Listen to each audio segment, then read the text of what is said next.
It is dark in Jerusalem. But during this night, not everyone is inside. Jesus and his disciples walk through the streets. They leave the city. As usual, Jesus goes to the Mount of Olives. His disciples follow him. Would you like to follow Jesus wherever he goes? Jesus and the disciples cross the Kidron Valley. On the other side of the valley, at the foot of the Mount of Olives, is a garden. It is a beautiful garden with olive trees. There is also an olive press. Because of that, the name of the garden is Gethsemane. Jesus goes into the garden together with his disciples. He says to them, "Sit here while I go over there and pray." Jesus takes 3 disciples aside. He asks Peter, James, and John to come along with him. Jesus knows that now it's almost the time that he will die. He knows that the punishment for the sins of the world is so heavy. Now Jesus begins to be deeply distressed and troubled. He says to Peter, James, and John, "My soul is overwhelmed with sorrow to the point of death. Stay here and keep watch with me." Jesus himself goes a little farther, about a stone's throw beyond the 3 disciples.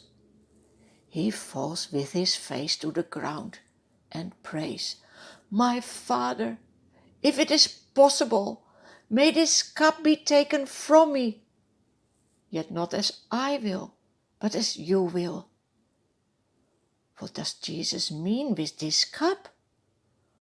Well, when you are thirsty, you will take a cup full of water, or full with any other drink. Now Jesus compares his suffering also with a cup. It is full with the wrath of his Father because of the sins of the world. Imagine you have to drink such a cup. Jesus is so scared, but at the same time he wants to do what his Father wants. An angel from heaven appears to Jesus. He strengthens him. At this moment Jesus is already suffering so much. He is in anguish. He prays more earnestly. Look at him. He is sweating. His sweat is like drops of blood falling on the ground. What a suffering!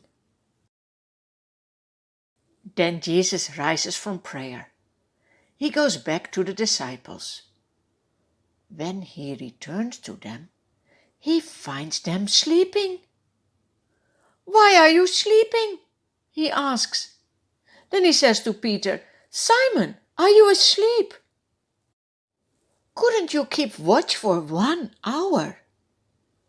Then Jesus says to his disciples, "Watch and pray, so that you will not fall into temptation." That's also what Jesus asks from us. We need to watch and pray. He knows that we can be willing to obey God, but at the same time we are so weak and fall in sin so easily. That's why we need to watch and pray if Jesus will help us to do what God wants us to do. Jesus goes away a second time to pray.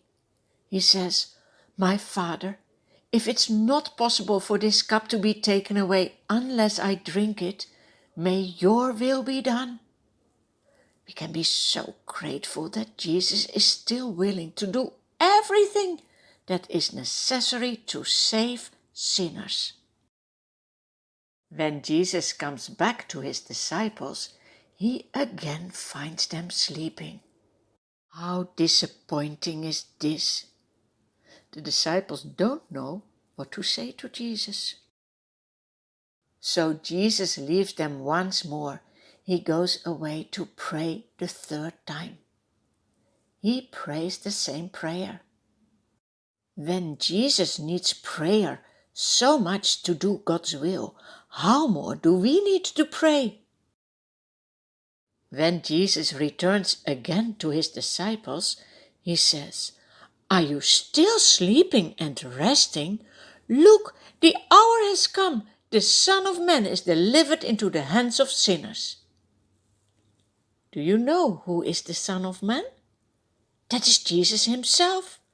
Jesus knows what will happen to him, but he doesn't run away for it. How great is his love for sinners! How great is his love for you! Jesus says, "Rise, let us go. Here comes my betrayer."